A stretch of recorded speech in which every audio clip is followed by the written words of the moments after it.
नमस्कार साथियों।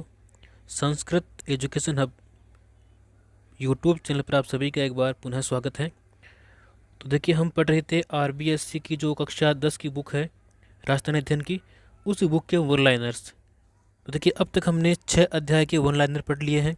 आज का अपना यह 7वां अध्याय है जिसका नाम है लोक संगीत। तो लोक संगीत जो अध्याय है उसका हम वन लाइनर पढ़ेंगे इस वीडियो में।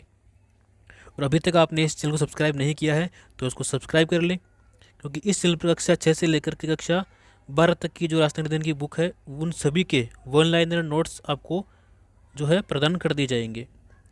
तो शुरू करते हैं अपने इस वीडियो को। देखिए, लोकगीत अध्याय 7। लोकगीत ही जनता की भाषा है, लोकगीत हमारी संस्कृति के पहरेदार हैं। यह कथन किसका है? देखिए, यह कथन है महात्मा गांधी जी का। राजस्थान के लोक संगीत को कितने वर्गों में विभाजित किया गया है? लोक संगीत को कितने वर्गों में विभाजित किया गया है?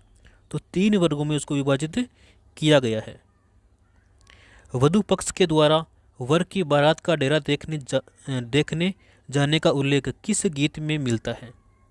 वधु पक्ष के द्वारा जब वर का जो बारात आती है उस बारात का डेरा देखने जाने के समय जो गीत गाया जाता है उस गीत को जलना गीत कहा जाता है। देखिए, शिशु के जन्म पर गाए जाने वाले गीत क्या कहलाते हैं? तो शिशु के जन्म पर गाए जाने वाले गीत जच्चा गीत कहलाते हैं।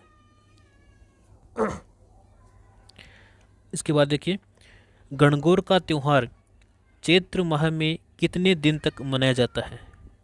तो ये 16 दिन तक मनाया जाता है। केला देवी के भक्तों के द्वारा कौन सा गीत गाया जाता है? तो देखिए, केला देवी के भक्तों के द्वारा लांगुरिया गीत गाया जाता है। इसके बाद देखिए, हमसिडो एक लोकगीत है। तो ये किसका प्रसिद्ध लोकगीत है? तो हमसिडो जो है वो है भीलों का लोकगीत। किसका है? भीलों का लोकगीत है हमसिडो। दीपावली के 15 दिन पहले लड़कों द्वारा टोली में गाए जाने वाले गीत क्या कहलाते हैं? ये कहलाते हैं लोवड़ी या फिर हरणी गीत। दीपावली के 15 दिन पहले लड़कों द्वारा टोली में गाए जाने वाले गीत क्या कहलाते हैं? देखिए, इनका 2 नाम है, एक तो लोवड़ी या हरणी और एक है गढ़लियो। ये दोनों ही इनके नाम है। ठीक है। राजस्थान की वे जातियाँ जो संगीत को व्यवसाय के तौर पर अपना चुकी है, कौन कौन सी जातियाँ हैं जो संगीत को व्यवसाय के तौर पर अपना चुकी है? देखिए, एक तो ढोली, मिरासी, लंगा, कलावंत और भाट, ये जातियाँ जो है संगीत को व्यवसाय के तौर पर अपना चुकी है। इसके बाद देखिए, और जातियाँ कौन कौन सी है इनके अलावा? राव, जोगी, कामड़, भोपे, भंवाई, राणा, कालबेलिया, डाढ़ी, वैरागी, गंधर और कथिक, ये सभी जातियाँ हैं जिनको उन्होंने संगीत को अपने व्यवसाय के रूप में चुना है। इसके बाद देखिए, जो अपना 7वां अध्याय था उसके वन लाइनर इतने ही हैं। तो ये हमने आपको प्रोवाइड करवा दिया इस वीडियो के माध्यम से। अब हम शुरू करते हैं अध्याय 8। ठीक है, जिसका नाम है राजस्थान के लोक नृत्य और लोक नाट्य। आरबीएससी कक्षा 10 की बुक से है, तो सभी प्रश्न महत्वपूर्ण है। तो देखिए, शुरू करते हैं इस अध्याय को। गेर किस क्षेत्र का प्रसिद्ध नृत्य है? गेर, तो गेर नृत्य है बाड़मेर और मेवाड़ क्षेत्र का। गेर नृत्य किस अवसर पर किया जाता है? तो ये गेर नृत्य होली के अवसर पर किया जाता है। गींदड़ नृत्य किस क्षेत्र का प्रसिद्ध है? तो ये शेखावाटी का प्रसिद्ध है। गीदड़ नृत्य में जो पुरुष महिलाओं के वस्त्र पहनकर नृत्य करते हैं वे क्या कहलाते हैं? वे गणगौर कहलाते हैं। ठीक है। शेखावाटी व नागौर में किस अवसर पर कच्ची घोड़ी नृत्य किया जाता है? देखिए, कच्ची घोड़ी नृत्य शेखावाटी और नागौर में किया जाता है विवाह के अवसर पर। तो ये बात ध्यान में रखिए। होली पर किया जाने वाला चंग नृत्य किस क्षेत्र का प्रसिद्ध है? तो देखिए, चंग नृत्य प्रसिद्ध है शेखावाटी क्षेत्र का। होली के बाद किस क्षेत्र में डांडिया नृत्य किया जाता है? होली के बाद में तो डांडिया खेले जाते हैं मारवाड़ क्षेत्र में। और किस संप्रदाय के द्वारा अग्नि नृत्य किया जाता है? जसनानी संप्रदाय के द्वारा। इसके बाद में अगला अपना वन लाइनर फैक्ट है, जसनाती सिद्ध जाटों के द्वारा अग्नि नृत्य जो किया जाता है उसे क्या कहा जाता है? उसे धुरना कहा जाता है। क्या कहते हैं? धुरना। ये एक नया प्रश्न बन सकता है यहाँ से, ध्यान रखें। अग्नि नृत्य के दौरान किस वाक्य का प्रयोग करते हुए नर्तक किस वाक्य का प्रयोग करते हैं? देखिए, अग्नि नृत्य करने के दौरान जो नृत्य करते हैं वो किस वाक्य का प्रयोग करते हुए नृत्य करते हैं? तो वो है फतेह फतेह। इसका उच्चारण करते हुए वो नृत्य करते हैं। गुड़ला नृत्य किस क्षेत्र का प्रसिद्ध नृत्य है? यह है जोधपुर का। गुड़ला नृत्य जोधपुर में किया जाता है। ढोल किस क्षेत्र में किया जाता है? ढोल एक नृत्य है, तो ये जालोर का प्रसिद्ध है। ढोल बजावे जालोर में, ठीक है। ढोल नृत्य को अंतर्राष्ट्रीय स्तर पर पहचान दिलाने का श्रेय किसे जाता है? तो अपने भूतपूर्व मुख्यमंत्री जयनारायण व्यास को। इन्होंने ही ढोल नृत्य को अंतर्राष्ट्रीय स्तर पर जो है प्रसिद्धि प्राप्त करवाई थी। बम नृत्य किस क्षेत्र में किया जाता है? तो बम नृत्य अलवर और भरतपुर क्षेत्र में किया जाता है। और अभी तक आपने इस चैनल को सब्सक्राइब नहीं किया है तो मैं पुनः आपसे कह रहा हूँ, इसको सब्सक्राइब कर लें। ये आपके फ़ायदे के लिए है, क्योंकि इसमें कक्षा 6 से लेकर के कक्षा 12 तक के सभी जो राष्ट्रधन की बुक्स है उसके वन लाइनर फैक्ट आपको उपलब्ध करवा दी जाएंगे। वो साथ में बेल आइकन को प्रेस कर लें ताकि समय पर आपको नोटिफिकेशन मिल सके और एक भी वीडियो आप मिस ना करें। देखिए अगला फैक्ट, लहंगे का घेर जो नृत्य के समय वृत्ताकार घूमता है। घूमर नृत्य के समय जो घेर होता है ना, जो वृत्ताकार घूमता है उसको क्या कहते हैं? गुम्म कहते हैं। गुम्म। राजस्थान के किस क्षेत्र में गरबा नृत्य किया जाता है? देखिए, गरबा नृत्य यह है डूंगरपुर और बांसवाड़ा का प्रसिद्ध। वालर नृत्य किस क्षेत्र का प्रसिद्ध है? तो यह है सिरोही का। अब देखिए, वालर नृत्य जो है वो किस जाति के द्वारा किया जाता है? तो ये ग्रास जनजाति है, ठीक है। सिर पर 7-8 मटके रखकर अथवा करतब दिखाते हुए नृत्य करना जो है ये किस नृत्य में शामिल है? तो यह है भवाई नृत्य में। भवाई नृत्य में सिर पर 7-8 मटके रखे जाते हैं और करतब दिखाते हुए नृत्य किया जाता है, ठीक है। इसको बाद देखिए, भवाई नृत्य के प्रमुख कलाकार कौन है? तो इसके प्रमुख कलाकार हैं रूप सिंह शेखावत, दयाराम और तारा शर्मा। ये तीनों ही क्या है? भवाई नृत्य के प्रमुख कलाकार हैं। रामदेव जी के कामड़िया भक्तों के द्वारा किया जाने वाला नृत्य कौन सा है? रामदेव जी के भक्त कौन से हैं? कामड़िया भक्त हैं। तो इनके द्वारा जो नृत्य किया जाता है उसको 13 ताली नृत्य कहा जाता है, ठीक है। अब देखिए, 13 ताली नृत्य के प्रसिद्ध कलाकार कौन कौन से हैं? तो वो है मांगी बाई और लक्ष्मण दास। ये दोनों ही 13 ताली नृत्य के प्रसिद्ध नृत्यकार हैं।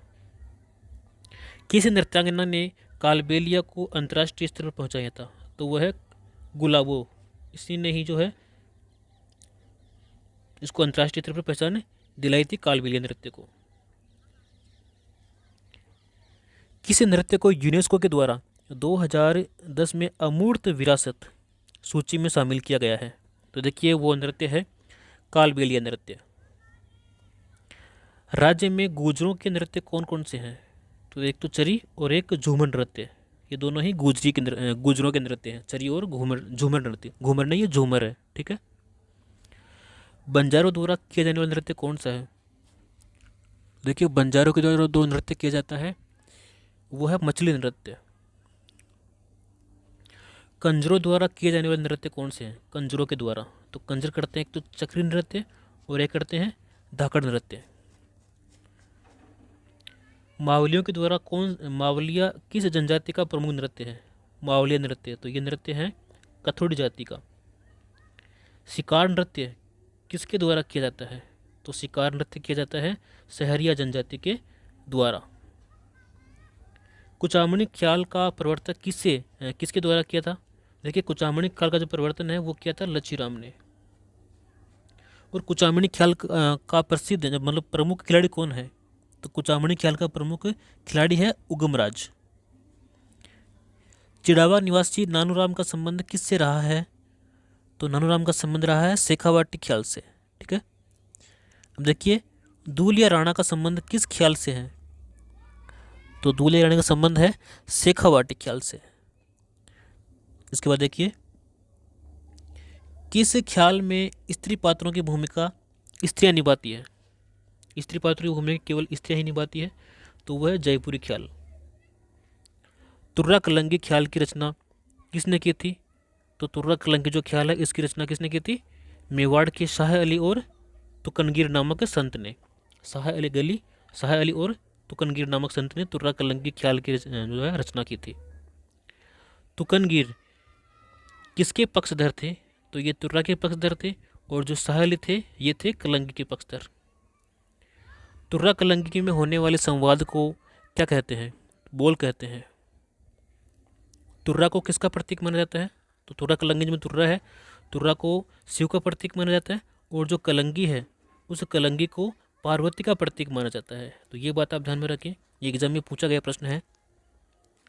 देखिए, गौरी नृत्य किस क्षेत्र में किया जाता है? गौरी नृत्य किया जाता है मेवाड़ क्षेत्र में। और गौरी नृत्य किनके द्वारा किया जाता है? भीलों के द्वारा। ये बात ध्यान रखें। भाद्रपद कृष्ण प्रतिपदा को भोपा किस देवी से गौरी मंचन की आज्ञा लेते हैं? मतलब उस देवी का नाम बताना है जिससे जो भोपा होते हैं गौरी मंचन करने वाले, वो किस देवी से जो है आज्ञा लेते हैं कि भाई हम अब गौरी का मंचन कर रहे हैं। तो वो देवी है खेड़ा देवी। ये नया प्रश्न बन सकता है यहाँ से, ध्यान रखें। खेड़ा देवी उसका नाम है। इसके बाद देखिए, गौरी का मंचन कितने समय तक होता है? ये होता है 1.25 महीने तक। गौरी का कौन सा पात्र स्त्री रूप में पार्वती भगवान विष्णु का रूप होता है? तो गौरी का जो राया रूप होता है वो क्या होता है? स्त्री रूप में पार्वती भगवान शिव का रूप होता है। गौरी का मुख्य पात्र बताइए कौन सा है? देखिए, गौरी का जो मुख्य पात्र है वो बूढ़िया है। गौरी के मुख्य पात्र को बूढ़िया कहा जाता है। इसके बाद देखिए, होली के अवसर पर किया जाने वाला पश्चिमी राजस्थान का प्रसिद्ध नृत्य कौन सा है? तो यह है रमत नृत्य। जैसलमेर बीकानेर का प्रसिद्ध है ये रमत लोक नृत्य। रमत लोक नाट्य के अखाड़े की शुरुआत किसके द्वारा की गई थी? तो ये की गई थी तेज कवि के द्वारा, और ये कहाँ का था? जैसलमेर का था। रमत की मूल ऊर्जा किसे कहा जाता है? रमत की मूल ऊर्जा, ये नया प्रश्न यहाँ से पुटअप हो सकता है। देखिए, रमत की जो मूल ऊर्जा है वो कहा जाता है टेरिये को, जो बीच बीच में टेर लगाता है उसे रमत की मूल ऊर्जा कहा जाता है। तमाशा कहाँ का प्रसिद्ध लोक नृत्य है, लोक नाट्य है तमाशा? तो ये जयपुर का प्रसिद्ध है। तमाशा लोक नाट्यों की शुरुआत किसके काल में हुई थी? प्रताप सिंह के काल में हुई थी। और देखिए, तमाशा का जो मंचन है वो क्या कहलाता है? तमाशा का मंचन क्या कहलाता है? अखाड़ा कहलाता है। देखिए, स्वांग कला का कलाकार क्या कहलाता है? बहरूपिया। जो स्वांग करता है, जो सांग धरता है, वह उसे हम बहरूपिया कहते हैं। बहरूपिया कला का नामी कलाकार कौन है? तो ये है केलवा का परशुराम। जानकीलाल भांड का संबंध किस कला से है? तो इसका संबंध है स्वांग या बहरूपिया कला से। साथियों, प्रत्येक लाइन से यहाँ से जो प्रश्न, जितने प्रश्न बन सकते हैं वो सारे प्रश्न मैंने समाहित किए हैं। तो आप प्लीज़ वीडियो को सब्सक्राइब जरूर करें इस चैनल को। देखिए आगे, दूल्हे की बारात निकल जाने के बाद, घर की महिलाओं द्वारा किया जाने वाला जो विवाह का स्वांग है वो क्या कहलाता है? तो उसको टूटिया या फिर टूटकी कहा जाता है। तो इससे तो आप सभी महिलाएं अनभिज्ञ नहीं हैं। टूटिया या टूटके कहा जाता है, महिलाओं की तरह किया जाता है। ठीक है। इसके बाद देखिए, राजस्थान में रासलीला किन क्षेत्रों में आयोजित की जाती है? तो देखिए, जो रासलीला है वो फुलेरा, जयपुर, असलपुर, हरदोना और गोंडा, इन सभी क्षेत्रों में जो है रासलीला का आयोजन किया जाता है। रामलीला, ये तो थी रासलीला, इसके बाद में है रामलीला। रामलीला का प्रस्तुतिकरण में राजस्थान के किस क्षेत्र की विशिष्ट पहचान है?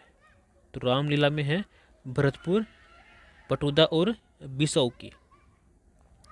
सनकादियों की लीलाओं के अखाड़े राजस्थान में कहाँ पर स्थित है? देखिए, इनके अखाड़े हैं गोसुंडा और बस्सी, चित्तौड़गढ़ में। चार बेत किस क्षेत्र का प्रसिद्ध लोक नाट्य है? ये कई बार एग्जाम में पूछा गया है।